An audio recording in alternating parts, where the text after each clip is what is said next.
E aí, meus amigos, tudo bem? Hoje nós vamos falar sobre exculpantes legais e supralegais, assunto que está previsto na parte da culpabilidade que compõe o crime.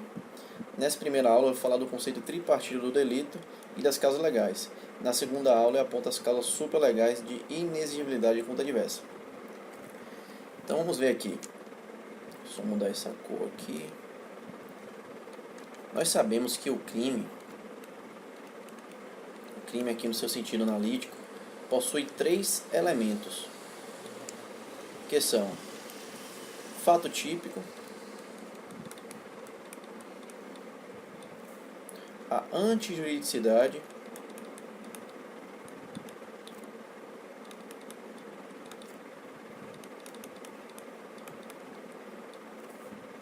e o que nos interessa aqui, a culpabilidade.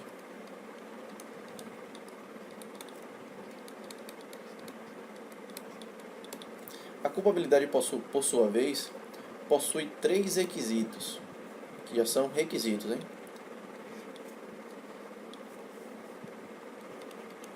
Imputabilidade,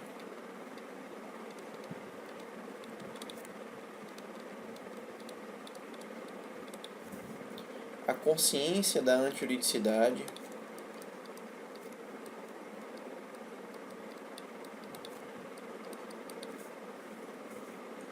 e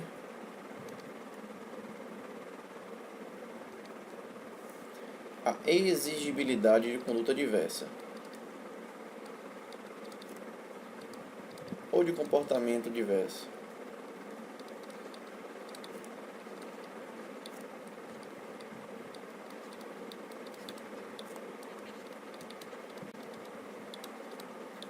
Então perceba aqui o seguinte: sabemos que o crime, no sentido analítico, possui três elementos: fato típico, a antijuridicidade ou a ilicitude e a culpabilidade.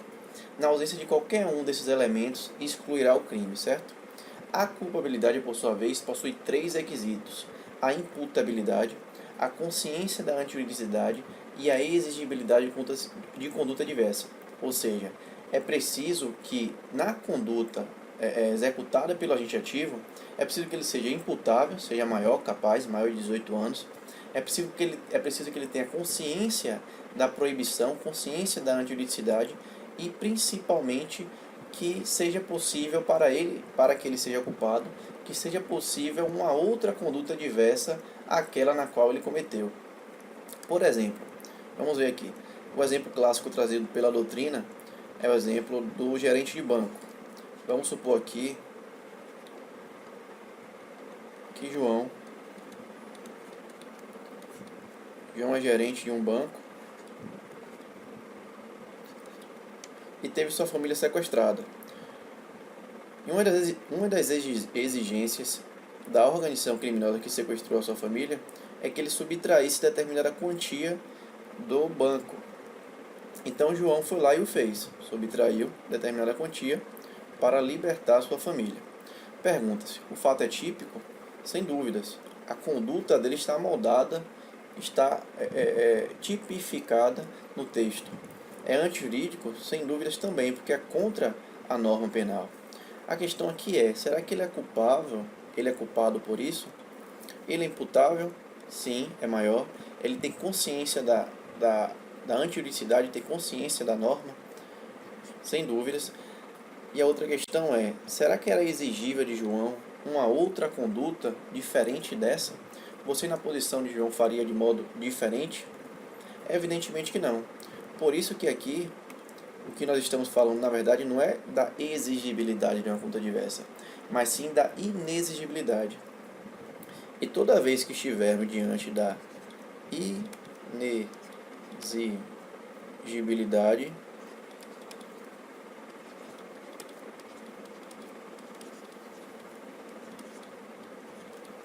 nós estaremos diante de um instituto que excluirá o terceiro requisito da culpabilidade, que é a exigibilidade de conduta diversa.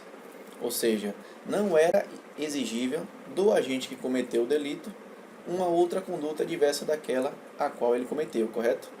Então, se nós estivermos diante da inexigibilidade de conduta diversa, essa inexigibilidade irá excluir a culpabilidade e, por consequência lógica, irá excluir assim o crime, certo?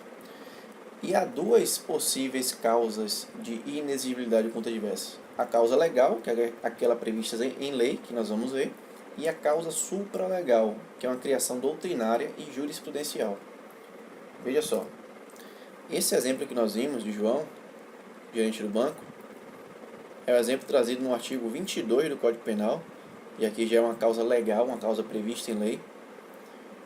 É o exemplo da coação moral irresistível.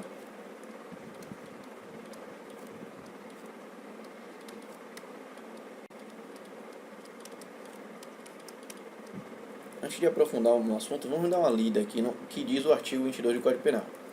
Se o fato é cometido sobre coação irresistível ou em estrita obediência à ordem não manifestadamente ilegal de superior hierárquico, só é punível o autor da coação ou da ordem.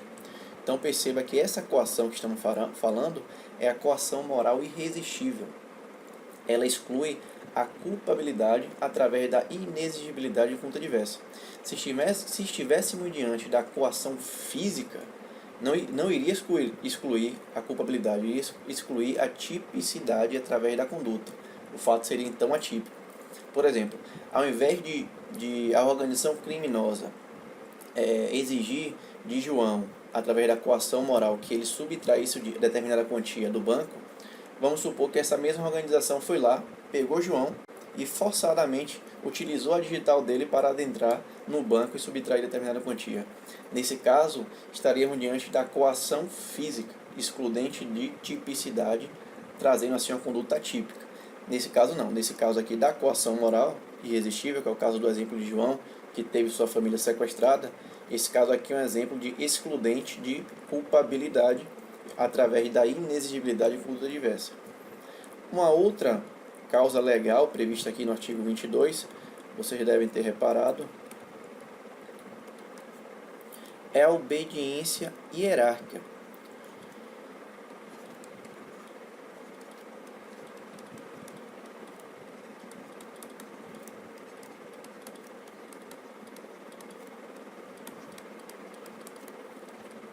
Então, por exemplo, vamos supor agora que João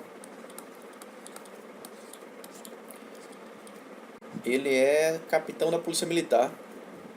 Ele determina ao seu subordinado, José,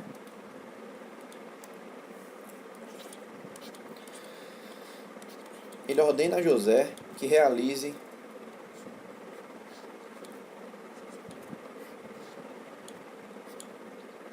que cumpra, na verdade, um mandado judicial de busca e apreensão na casa de Maria. Então, José, acreditando que existe de fato um mandado judicial e respeitando e obedecendo a ordem do seu superior, realiza, efetiva, executa o mandado de busca e apreensão na casa de Maria. Mas na verdade esse mandado judicial ele nunca existiu. Então perceba que quem vai responder aqui é João, porque para José a ordem não é manifestadamente legal.